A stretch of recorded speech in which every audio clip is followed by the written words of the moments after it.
Perkenalkan, nama saya Fiona Patricia Borobarimbing. Saya dari kelas 12 IPA 2 di SMA Budi Murni 1 Medan. Pada video kali ini, saya akan menyampaikan khotbah saya mengenai Prapaskah dalam melengkapi nilai ujian praktek agama di masa pandemi. Mari kita satukan hati kita bersatu dalam doa. Allah Bapa yang baik, Allah Bapa yang bertata dalam kerajaan surga, terima kasih Tuhan Yesus untuk nafas kehidupan, untuk kasih karunia Tuhan sepanjang hidup kami yang masih boleh kami rasakan hingga saat ini. Tuhan Yesus, sebentar lagi kami mau mendengarkan sedikit dari firman-Mu, kuasai hati dan pikiran kami, biarlah kami mengerti akan firman-Mu. Terima kasih Tuhan Yesus, ampuni kami atas dosa-dosa kami, dalam nama Yesus Kristus, Tuhan dan Juru Selamat kami yang hidup. Amin. Injil kita hari ini diambil dari Matius pasal 26 ayat 36 sampai 46. Di Taman Getsemani, maka sampailah Yesus bersama-sama murid-muridnya ke suatu tempat yang bernama Getsemani. Lalu ia berkata kepada murid-muridnya, "Duduklah di sini sementara aku pergi ke sana untuk berdoa." Dan ia membawa Petrus dan kedua anak Zebedeus sertanya. Maka mulailah ia merasa sedih dan gentar. Lalu katanya kepada mereka, "Hatiku sangat sedih, seperti mau mati rasanya. Tinggallah di sini dan berjaga-jagalah dengan aku." Maka ia maju sedikit, lalu sujud dan berdoa, katanya, "Ya Bapakku, jikalau sekiranya mungkin, biarlah cawan ini lalu dari aku. Tetapi janganlah seperti yang ku kehendaki, melainkan seperti yang Engkau kehendaki." Setelah itu ia kembali kepada murid-muridnya itu dan mendapati mereka sedang tidur. Dan ia berkata kepada Petrus, "Tidakkah kamu sanggup berjaga-jaga 1 jam dengan aku? Berjaga-jagalah dan berdoalah, supaya kamu jangan jatuh ke dalam pencobaan. Roh memang penurut, tetapi daging lemah." Lalu ia pergi untuk kedua kalinya dan berdoa. Katanya, "Ya Bapakku, jikalau cawan ini tidak mungkin lalu, kecuali apabila aku meminumnya, jadilah kehendak-Mu." Dan ketika ia kembali pula, ia mendapati mereka sedang tidur, sebab mata mereka sudah berat. Ia membiarkan mereka di situ, lalu pergi dan berdoa untuk ketiga kalinya, dan mengucapkan doa yang itu juga. Sesudah itu ia datang kepada murid-muridnya dan berkata kepada mereka, "Tidurlah sekarang dan istirahatlah. Lihat, saatnya sudah tiba bahwa Anak Manusia diserahkan ke tangan orang-orang berdosa. Bangunlah, marilah kita pergi, Dia yang menyerahkan aku sudah dekat." Saudara-saudara, pada nats ini kita diajarkan beberapa hal. Kita bisa lihat pada ayat ke-36, Yesus pergi bersama dengan murid-muridnya ke Taman Getsemani. Di sana Yesus berdoa karena di taman inilah dimulai awal mula kesengsaraan Yesus di kayu salib. Yesus merupakan manusia sejati. Oleh karena itu, ia merasakan ketakutan, ia merasakan gentar, bahkan ia merasakan kesedihan. Hingga dia membutuhkan teman, makanya itu ia membawa Petrus dan kedua anak Zebedeus sertanya. Dalam nats kita ini, kita diajarkan untuk selalu berdoa kepada Bapa. Apapun yang kita alami, baik kita sedang sedih, senang, ataupun sedang dalam keterpurukan, ada kalanya kita harus cerita dengan jujur kepada Bapa. Dan bagaimana berdoa yang baik dan benar? Nah, pada nats kita ini, di ayat yang ke-39, Yesus berdoa kepada Bapa, katanya, "Ya Bapakku, jikalau sekiranya mungkin, biarlah cawan ini lalu daripadaku."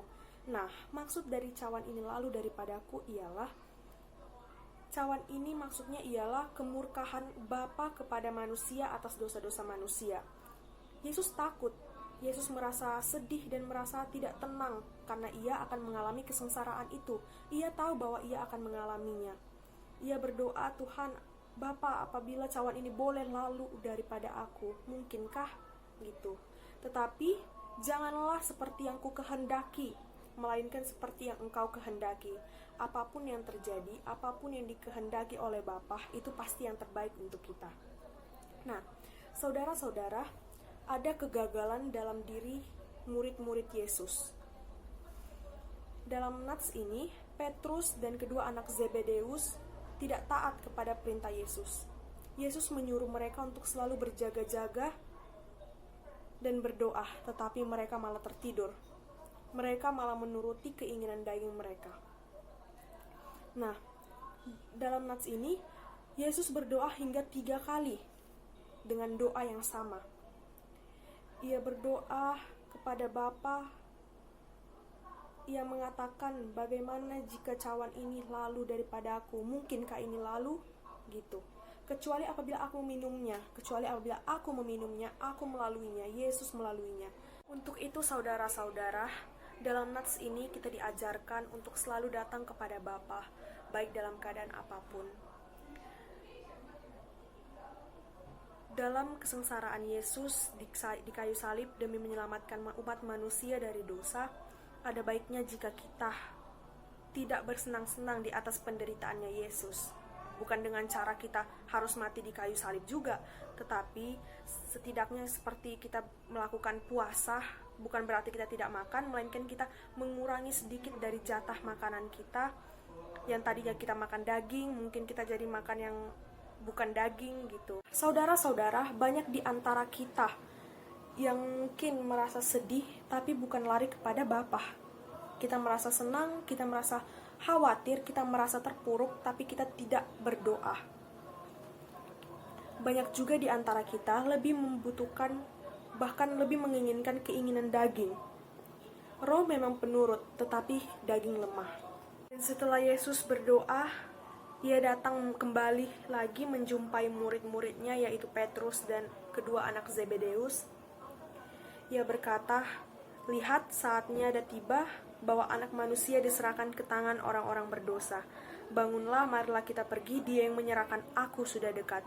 Yesus tahu bahwa sudah ada orang di luar Taman Getsemani, bahkan di gerbang Taman Getsemani tersebut, sudah datang dengan membawa obor, sudah datang dengan membawa cambuk. Bahkan disitulah awal mula kesengsaraan Yesus. Yesus disiksa, mati, wafat, dikuburkan demi pengampunan dosa-dosa kita. Untuk itu kita sudah menerima pengampunan dari Tuhan, kita sudah memperoleh kemenangan atas Tuhan. Ada baiknya jika kita melakukan yang sesuai dengan perintah Tuhan. Itu saudara-saudara yang saya kasihi, mari kita lalui hari baru, hidup baru sebagai manusia yang baru yang sudah meninggalkan dosa-dosa kita. Mari kita mulai meniru sikap Yesus yang mulai dari sikapnya berdoa, mulai dari sikapnya yang taat, bahkan sampai dia rela mati demi umat manusia. Janganlah kita sama seperti Petrus dan kedua anak Zebedeus yang tidak taat akan Yesus. Tetapi marilah kita mentaati segala perintah Tuhan dan menjauhkan keinginan daging. Mari kita meniru sikap Tuhan kita, mari kita meniru sikap Yesus, seperti dengan cara amal kasih kepada sesama kita, atau mungkin dengan cara memberikan sedekah atau mengampuni orang-orang yang bersalah kepada kita, seperti Tuhan Yesus sudah mengampuni kita di atas kayu salib. Inilah Injil Tuhan hari ini. Mari kita satukan hati kita, mari kita bersatu di dalam doa. Allah Bapa yang baik, Allah Bapa yang bertata dalam kerajaan surga, terima kasih Tuhan Yesus untuk firman Tuhan yang boleh berkumandang di hati dan telinga kami. Biarlah firman Tuhan hari ini boleh menguatkan kami, boleh menyadarkan kami akan perintah Tuhan. Biarlah kami menjadi taat pada Tuhan dan mampu meniru sikap Tuhan. Terima kasih Tuhan Yesus. Terpuji termulialah nama Tuhan Yesus kini dan sepanjang segala masa. Dalam nama Yesus Kristus, Tuhan dan Juru Selamat kami yang hidup. Amin.